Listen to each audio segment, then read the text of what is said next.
Hello everyone. My name is Paula DeCristofaro, and I am Barbara DeCristofaro's daughter.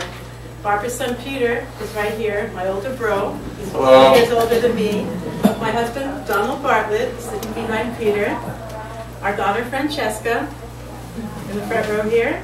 And Don's brother Doug Bartlett, way in the back. And this is our family, small but select. I welcome you today to celebrate Barbara's celebration, and I'm so glad you're here. And Tina, please come and have a seat in the front row. I'm calling you. Thank you for coming. Thank you so much, everyone, for coming. It's such a pleasure to have you here, and I am so thrilled and honored by all these guests, the residents of the Kensington, Mother's family and friends, helpers. It's so great to see you. Thank you. I want to offer special thanks to the Kensington and its staff.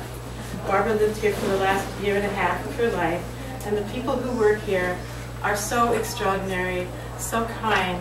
The level of care that Barbara got here, plus the living environment, was just so wonderful and beautiful for her. So I thank you, everyone at the Kensington, off in the back room there working hard to make the celebration a wonderful event for us. Imagine, if you will, that you are in England in 1943. World War II is raging, and our greatest generation, members of which we are honored to have in this audience, the Kensington residents, some of Barbara's friends, were fighting this terrible war in a small town called High Wycombe, which is 30 miles northwest of London. Two lovely young ladies were billeted together, that is, they were living in a civilian house instead of being in barracks. Marion and Barbara Harris. Barbara was our mother. There was a pub called the Red Lion Inn in High Wycombe, and Marion, who had an American GI boyfriend, decided that it would be fun to get together on a blind date, a foursome, and Barbara Harris made up the fourth party. The two soldiers were stationed at the U.S. Air Force Base nearby. Mario DeCristofaro was a handsome Italian-American from New York. And he was recovering from a really bad bout of pneumonia from which he'd been hospitalized. So he came to the pub and got together with the threesome, Barbara, Marion, Bill, and Barbara, Marion, Mario, and Bill. And my mother saw him and thought, oh, this guy looks dreadful. He's really sick. He should be home in bed or back in the hospital. He does not belong in uniform tonight. My father saw Barbara from across the room.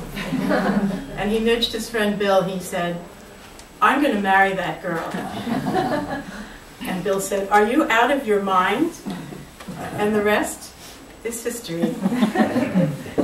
Barbara was born in South Wales to a Welsh father, Walter Harris, and he was an engineer on steam locomotives. Peter has some fond memories of going to England and going to the Roundhouse. I didn't get to go. I was the girl. I had to stay home. Barbara's mother, Frida, was an accomplished seamstress from Somerset. Think Thomas Hardy country. When Barbara was 5, her family moved from South Wales to London. She had a happy childhood and was very close to her sister Katie. Katie is just a year and several months younger than Barbara, and Katie celebrated her 89th birthday on Friday. I gave her a call and we had a really nice chat, and we're taping today's celebration so that Katie can see it, as well as my mother's brother, Uncle Ron. And Ron, 7 years older than Barbara. Katie and Ron still live in England. You will have now gathered from that fateful encounter at the Red Lion pub that Barbara was destined to come to America.